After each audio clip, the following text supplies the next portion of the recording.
गाजर छ।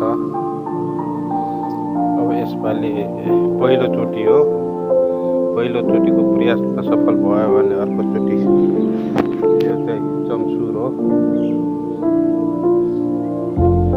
सब चम्सुर हो। कस्तो छ तपाईँहरू लाइक कमेन्ट पनि गरिदिनु होला। यो चाहिँ फेरि आगोको छेउछेउमा रातमा लगाइदिएको छु। यो चाहिँ काउली,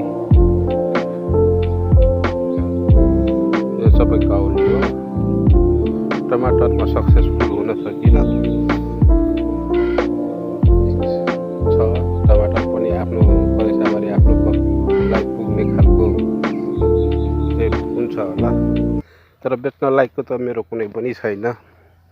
यो चाहिँ अब नाप भन्छ, मुला लसुन एकै ठाउँ छ। यसमा चाहिँ धनियाँ, यो रायो साग, धनियाँ, एउटा हाँगा चाहिँ कसरी परेछ यो रायोको।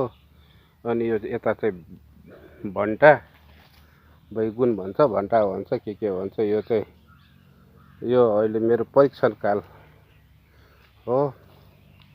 यो चाहिँ फेरि रायो हो। अलिकति रायो चाहिँ मजाले नै चप्रिया रहेछ। अनि यता चाहिँ सब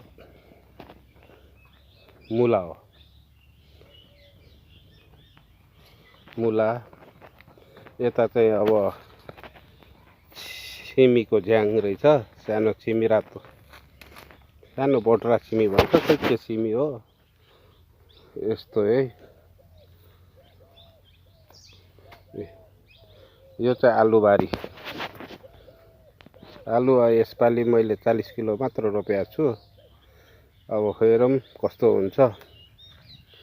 यो चाहिँ फेरि भर्खर रोपेको छु, के भन्छ त्यो हरियो काउली, ब्रोकाउली भन्छ।